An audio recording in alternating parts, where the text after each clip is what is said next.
இருக்கு இதுக்கு இதாக நல்லா அந்த இப்போ காரம் ஊறுகாய் மாதிரி இருக்கும், இது இனிப்பு ஊறுகாய் மாதிரியே இருக்கும், நல்லா இருக்கும், இம்யூனிட்டி பூஸ்டராகவும் இருக்கும்.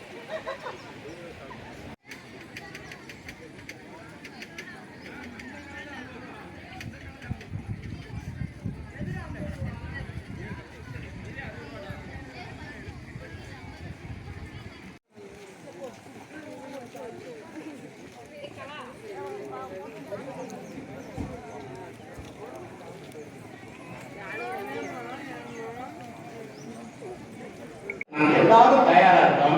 நீங்க கேளுங்க, கேட்கறத வச்சு டெஃபினட்டா கேளுங்க. நன்றி, வணக்கம். உங்களின் கருத்துக்களை உடன் பகிர்ந்து கொண்டமைக்கு நன்றி. பேராண் பெருமக்கள் அனைவரும் முனைவர் ஆர் நவீன் அவர்களை நன்றியுரை வழங்க மேடைக்கு அழைக்கின்றோம்.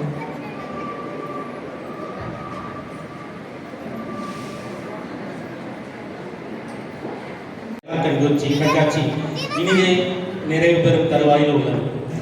ஒரு தேசத்தின் முதுகெலும்பாக விளங்கும் உழவர்களை கௌரவிக்கும் விதமாக அமைந்த இந்த விழாவில் நன்றியுரை கூறுவதில் நான் பெருமகிழ்ச்சி அடைகிறேன்.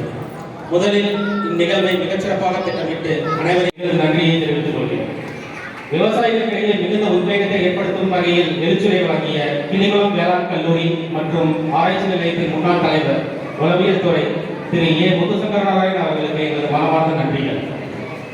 மற்றும் விவசாயிகளுக்கு பயன்பெறும் தகவலை உள்ள இணை பேராசிரியர் முனைவர் ஆர் கோபாலகிருஷ்ணன் அவர்களுக்கும் காளான் உற்பத்தி குறித்து உரையாற்ற உள்ள உதவி பேராசிரியர் திரு ஏ தர்மசூரியராஜ் அவர்களுக்கும் ஒருங்கிணைந்த பண்ணைய முறை மற்றும் காடை வளர்ப்பு குறித்து உரையாற்ற உள்ள ஊடக நண்பர்கள், பாதுகாப்பு மற்றும் இதர வசதிகளை செய்து கொடுத்த அனைவருக்கும் மீண்டும் ஒருமுறை நன்றி தெரிவித்து நன்றி கூறி விடைபெறுகிறேன். நன்றி.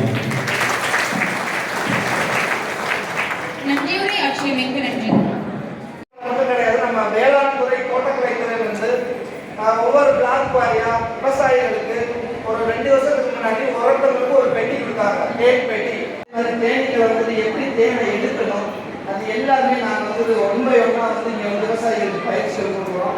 அதையும் நீங்கள் தெரிஞ்சுக்காங்க. அது போக எல்லா துறையிலிருந்து உங்களுக்கு வந்து என்னென்ன பயிற்சிகள் கொடுக்குறோமோ அதை வந்து அந்த கல்லூரி விவசாயிகளுக்கு நாங்கள் கொடுத்துட்டு தான் இருக்கோம். அது எல்லாமே நீங்கள் கற்றுத்தரணும். இந்த தேன் பெட்டிகளோட ரேட்டு வந்து 2000 ரூபா, வெளியில் வந்து 1800 கிடைக்குது. இந்த பெட்டி நீங்கள் வந்து அறுவடை பண்ணணும், அவ்வளோதான். இந்த ஒரு பெட்டில் வந்து இந்த ஒரு படுக்கையில் இருப்பாங்க. நீங்கள் வந்து 1 கிலோ 1.5 கிலோ கிடைக்கும். செலவு பண்ணி எவ்வளோ இருக்குன்னு நினைக்கிறீங்க? வெப்பநிலை வந்து பார்த்தீங்கன்னா 30லிருந்து 35 டிகிரி செல்சியஸ். ஆனால் அதனுடைய ஆயுட்காலம் ரொம்ப மிகவும் குறைந்து இருப்பதால் அதனுடைய வளர்ப்பு விகிதம் வந்து பார்த்தீங்கன்னா ரொம்ப குறைவாக இருக்குது. சிப்பிக்காளான் வளர்ப்பு பெருமளவில் இருக்கிறது காரணம் அதனுடைய ஆயுட்காலம் நம்ம ஃப்ரிட்ஜில் ஸ்டோர் பண்ணி வச்சா 4 நாள் வரைக்கும் வந்து பார்த்தீங்கன்னா ஸ்டோர் பண்ணி வைக்கலாம். அந்த பால் காளான், வைக்கோல் காளானை பொறுத்த வரைக்கும் நம்ம 2 நாள் தான் அதிகபட்சமே வந்து பார்த்தீங்கன்னா